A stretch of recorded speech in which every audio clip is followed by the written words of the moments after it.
नमस्कार सभी को। आज हम बात करेंगे सैलरी पर, क्योंकि सबसे अच्छा टॉपिक यही है। क्योंकि जिस चीज़ के लिए हम इतने दिन संघर्ष करते हैं उसका फाइनल जो प्रतिफल होता है वो सिर्फ यही है कि हमें नौकरी मिलेगी और उस नौकरी से सैलरी हमें जो प्राप्त होगी। तो बात करेंगे सैलरी की। वैसे कल मैंने एक पोल करवाया था अपने ग्रुप में। पोल मुझे इसलिए करवाना पड़ा क्योंकि बहुत सारे लोग पूछ रहे थे सर सैलरी कब आएगी या क्या प्रोसेस है उसका। तो हालांकि मैंने उस ग्रुप में भी बताया था आप लोगों को, वैसे तो 31 को आ जानी चाहिए थी, लेकिन हुआ ये है कि कई सोसाइटीज़ और कई स्कूल्स और कई टीचर्स ने प्रोसेस कंप्लीट नहीं किया, तो इस वजह से सैलरी नहीं आई। और कई रिप्रेजेंटेशंस भी गए नेस्ट के पास सैलरी से रिगार्डिंग, तो उनको एक नोटिस जारी करनी पड़ी। देखते हैं उस नोटिस में क्या है। लिखा है, NEST is in the process of releasing the salary for the month of June and July 2024 and salary for the employees posted in the following states UT is to be release today.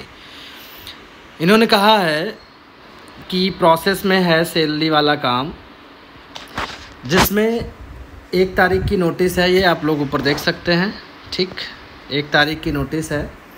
तो बोले हैं कि कुछ ये नीचे states and UT दिए हुए हैं जिसमें आज सैलरी उनकी रिलीज़ हो जाएगी। जैसे जो हिमाचल प्रदेश में जो भी पोस्टेड हैं, सिक्किम में, दादरा नगर हवेली, केरला।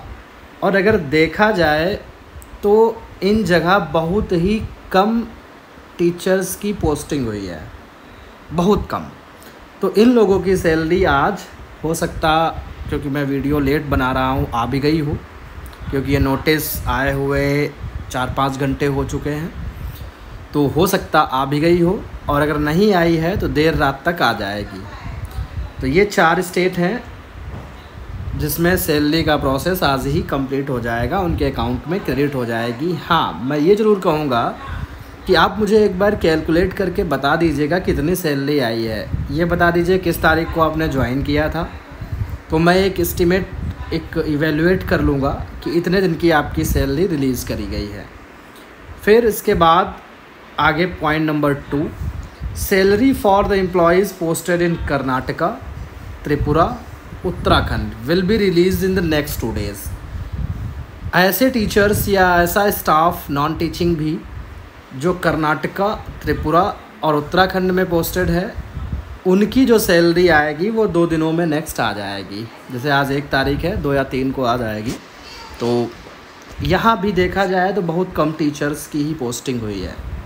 सबसे ज़्यादा जो टीचर्स जो पोस्टेड हैं वो आपके MP, छत्तीसगढ़, उड़ीसा, तेलंगाना और महाराष्ट्र, गुजरात, इधर सबसे ज़्यादा पोस्टिंग हुई है। तो इन सब को वेट करना पड़ेगा। For the rest of the employees, state societies have been advised to approve the employee forms and provide the leave records immediately. बाकी जितने भी स्टेट सोसाइटीज़ बची हुई हैं जिन्होंने अभी प्रोसेस कंप्लीट नहीं किया, जैसे किसी ने कल ग्रुप में डाला था कि परेशान ना हो सैलरी सबकी एक साथ आएगी, तो उनको नहीं पता था। मैंने हालांकि बोला भी था कि एक साथ कभी भी सैलरी नहीं आती, जो जितनी जल्दी प्रोसेस कर लेता है उसकी उतनी जल्दी सैलरी आ जाती है। क्योंकि देखो, एक नियम होता है हर चीज़ का। वैसे तो जब सारी चीज़ें एक लाइन पे आ जाएंगी तो आप लोगों को 31 को सैलरी मिलनी स्टार्ट हो जाएगी।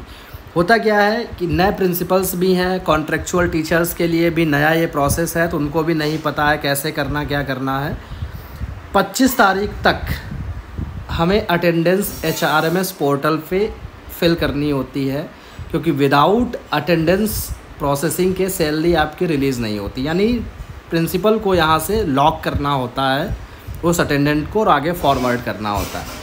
क्योंकि भाई नेक्स्ट कैसे जानेगा कि कौन सा टीचर उसने कितने दिन काम किया है, कोई छुट्टी ली है, एब्सेंट रहा है, नहीं रहा है या क्या है, तो वो प्रिंसिपल के थ्रू ही उसको पता चलेगा। तो प्रिंसिपल अगर ओके कर देता है पूरे मंथ की सैलरी तो उसकी फुल सैलरी आती है। प्रिंसिपल अगर उसमें देखता है कितने दिन की छुट्टी ली गई है और छुट्टी किस तरीके की ली गई है। ऐसी छुट्टी ली गई जिसमें सैलरी नहीं कटेगी या इस तरीके की छुट्टी ली गई जिसमें सैलरी कटने का प्रोविज़न है, तो उस हिसाब से वो सैलरी आती है।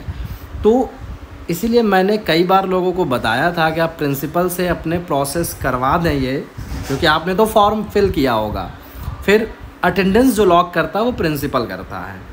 और अभी कई लोगों ने इवन मेरी जानकारी में जिन्होंने फॉर्म भी नहीं भरा है, जो फॉर्म, जैसे अभी कुछ ने पूछा था सर लास्ट डेट क्या है, तो लास्ट डेट का क्या मतलब, आपको जितनी जल्दी सैलरी चाहिए वही आप लास्ट डेट समझिए। नहीं भरेंगे तो नई सैलरी आएगी, अगले महीने भरेंगे तो फिर अगले महीने जब आप भरेंगे तब सैलरी आएगी। तो इसमें लास्ट डेट जैसा तो कुछ आपको पूछना ही नहीं चाहिए। सैलरी से रिलेटेड है, जल्द से जल्द उसको आप प्रोसेस कर दें, भर दें अपना फॉर्म, जो भी डिटेल मांगी गई है। तो ये है, सैलरी आ जाएगी। फ़िलहाल मेरी सैलरी आ गई है 1 तारीख को मेरी आ भी जाती है 1 तारीख को। खैर ठीक है, तो जिनकी नहीं आई है वो वेट कर लें, 1-2 दिन में इनस्टेट की आ जाएगी। बाकी बचे हुए हैं ये भी जितना जल्दी प्रोसेस कंप्लीट कर देंगे, इनकी भी सैलरी आ जाएगी। और मैं ये कहना चाहूँगा हिमाचल प्रदेश, सिक्किम, दादरा नगर हवेली और केरला वालों से, अगर आप मेरा वीडियो देख रहे हो या मेरे ग्रुप में हो तो एक बार कमेंट करके मुझे बता दीजिएगा सैलरी आई है तो कितनी आई है, कितने दिन की आई है। तो आपका बहुत बहुत मैं आभारी रहूँगा। मैं इसलिए पूछ रहा हूँ ताकि अन्य लोगों की थोड़ी मदद हो सके, उनको बता सके, क्योंकि कई बार ऐसा होता है कि जब तक हमें सैलरी स्लिप नहीं मिलती है और जो सैलरी आती है हम उसको कैलकुलेट नहीं कर पाते हैं, क्योंकि उसमें क्लियर ही नहीं होता, किसी की कम आ रही, किसी की ज़्यादा आ रही, हर जगह होता है। KVS में भी होता है कि किसी ने छुट्टी ली, कब ज्वाइन किया, किसी का पूरा आ रहा है अमाउंट, किसी का कुछ कट के आ रहा है, किसी का किस तरीके से कैलकुलेशन होती है। तो ये एक आइडिया मिल जाता है, तो आप लोग इन्फॉर्म कर दीजिएगा। बाकी और भी 1-2 नोटिस आई हैं जिन पे हमें वीडियो बनाना है, वेट करिए, मैं जल्द ही वापस आता हूँ।